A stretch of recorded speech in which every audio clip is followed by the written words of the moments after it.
영상을 보기 전 구독, 좋아요, 알림 설정 부탁드립니다. 루마니아 언론에 따르면 루마니아 육군은 얼마 전 대한민국에서 보낸 신궁을 받고 육군 제2사단 게티카에 배치를 했다고 합니다. 육군 제2사단 게티카 측은 신궁 무기는 제2보병사단 게티카에 소속된 크라이오바 부대에 의해 수령되었다고 합니다. 루마니아는 2023년 12월 신궁 54기를 구입했다는 현지 언론 보도가 있었습니다. 2022년 말 루마니아 총리와 하원 의장 등 루마니아 공식 대표단 2명은 동시에 한국에 방문했었습니다. 그리고 그 방문 당시 루마니아군을 위해서 대한민국으로부터 여러 무기를 구매하고 싶다는 의사를 전달했다고 합니다. 이후 대한민국은 루마니아 군수총국에 방한을 요청하는 초청장을 보냈습니다. 군수총국은 루마니아에 무기를 수출입하는 것을 담당하는 부서입니다. 그래서 이 관계자들은 2023년 1월 28일부터 2월 2일까지 방한했습니다. 그리고 이 당시 루마니아 관계자들은 대한민국에게 휴대용 대공 미사일 시스템을 제안 요청했다고 합니다. 그리고 기업 대 정부 구매가 아닌 정부 대 정부 계약을 통해서 구매를 원한다는 의사까지 전달했습니다. 이렇게 정부 대 정부로 계약을 하게 된다면 계약금의 30에서 40% 정도를 루마니아 경제에 투자해야 합니다. 그리고 2024년 1월경 신궁 54기를 9,600만 달러에 계약을 했다는 뉴스가 보도되었습니다. 그리고 이 계약을 통해 신궁이 전달되었고 수령 후 루마니아 뉴스로 보도가 된 것입니다. 신궁의 경우 2005년도에 개발을 시작했습니다. 그리고 2016년 국방기술 품질원에서 국산 탐색기를 탑재한 품질 인증 사격 시험을 성공시켰습니다. 하지만 2021년 10월 뉴스에 따르면 2018년 이후 3년간 신궁 실사격을 진행했을 때 85발 중 20발이 목표물을 격추하는 데 실패했다고 합니다. 그리고 20발 중 2발이 사수 바로 앞에 지상 낙하하여 폭발물 제거반이 출동하는 사례도 있었다고 합니다. 이 실패한 미사일들은 제조한 지 10년이 지난 미사일이라서 노후화로 인한 문제로 보고 있습니다. 신궁의 엔진의 경우 고체 추진 모터이며 사정거리는 5km 정도이고 비행 고도는 3.5km입니다.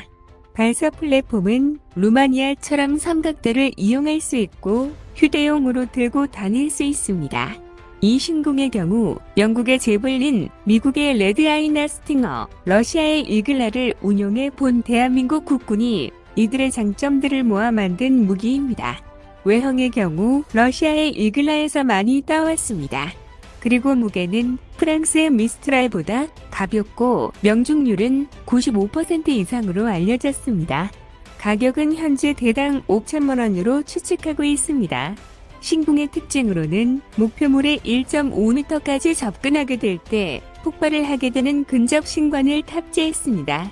신궁은 휴대성이 많이 떨어지는 편이지만 같은 계열의 휴대용 대공 미사일 중에서는 사거리가 긴 편입니다. 그리고 전용 적외선 야간 조준기를 장착할 수 있어서 빛이 없는 상황에서도 운용할 수 있습니다. 단거리 방공 유도 무기라 미사일이 가볍고 기동성이 매우 좋기 때문에 사정거리 내로 들어온 적기 입장에서는 매우 위협적인 무기가 될 수 있습니다. 따라서 방공진지에서 고속의 적기를 격추할 수 있는 유일한 무기이자 강력한 무기라고 볼 수 있습니다. 다만 탄약 발사식 대공포에 비해서는 재장전하는데 시간이 오래 걸린다는 단점이 있습니다. 현재 개발사인 LIGN-X1은 신궁을 이연장 혹은 사형장 자동 발사기에 탑재하여 초기함에 설치를 하거나 트럭에 얹어서 기동성을 더욱 갖추는 것까지 생각하고 있습니다. 이것은 현재 비호의 이연장 발사대를 2개 장착한 형태로 사업이 진행되었습니다. 현재 루마니아는 신궁을 도입하는 것뿐만 아니라 대한민국의 다양한 무기들을 도입할 계획을 가지고 있습니다. 2022년 루마니아 국방부는 트위터를 통해 대한민국과 방산협력 의향서를 체결했다고 알렸습니다. 그런데 이 시기에 루마니아의 방산 관련 매체들은 루마니아가 대한민국에 K2 흑표를 도입할 것으로 예상한다는 소식을 전했습니다. 그래서 폴란드에 이어서 루마니아도 K2 흑표를 도입하는 유럽 국가가 될 것이라고 했습니다. 2023년 7월경 루마니아 현지 보도에서 루마니아 한국 대사관은 현대 로템을 통한 사업 참여 의향과 관련한 내용이 보도되었습니다. 이 내용에는 루마니아는 약 300대의 탱크와 그와 관련한 장비들을 구매하기 원한다고 했습니다. 그리고 M1 에이브람스는 정부 대 정부의 거래를 통해 수입된 전차이기 때문에 산업협력에 대한 옵션을 넣을 수 없었다고 합니다. 그리고 현대 로템의 관계자는 조립부터 시작해서 생산 측면까지 루마니아와 협력을 할 수 있으며 관련 기술 또한 이전을 할 수 있다고 했습니다. 그리고 루마니아는 관련 부품을 생산할 수 있는 잠재력이 있기 때문에 루마니아와 함께 하고 싶다는 의견을 전달했다고 합니다.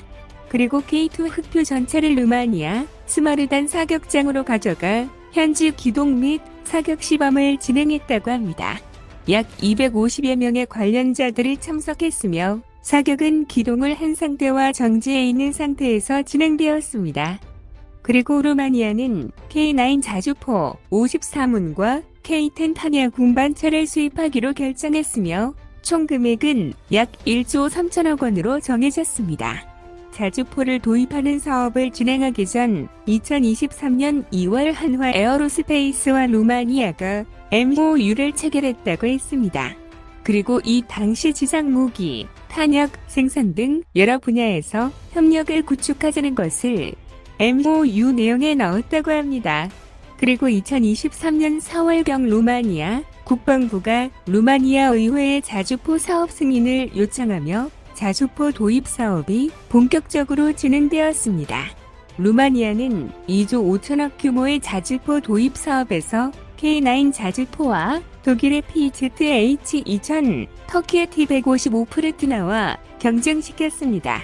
그리고 루마니아의 언론 보도에 따르면 독일과 터키는 수출을 사실상 포기했다고 알려지면서 K9의 수출이 사실상 확정이라는 뉴스가 보도되었습니다. 그 후 2024년 6월경 루마니아가 1조 3천억 원을 들여서 K9 자주포 54문과 K10 탄약 운반차를 수입하기는 것으로 결정했습니다. 루마니아는 이뿐만 아니라 폭발 발사체 17,000발, 연막 발사체 300여 발, 조명 발사체 300여 발, 훈련용 불활성 발사체 700여 발을 수입할 예정이라고 합니다. 그리고 얼마 전 호주에 수출한 AS-21 레드백 장갑차도 루마니아에 수출할 가능성이 있다고 합니다.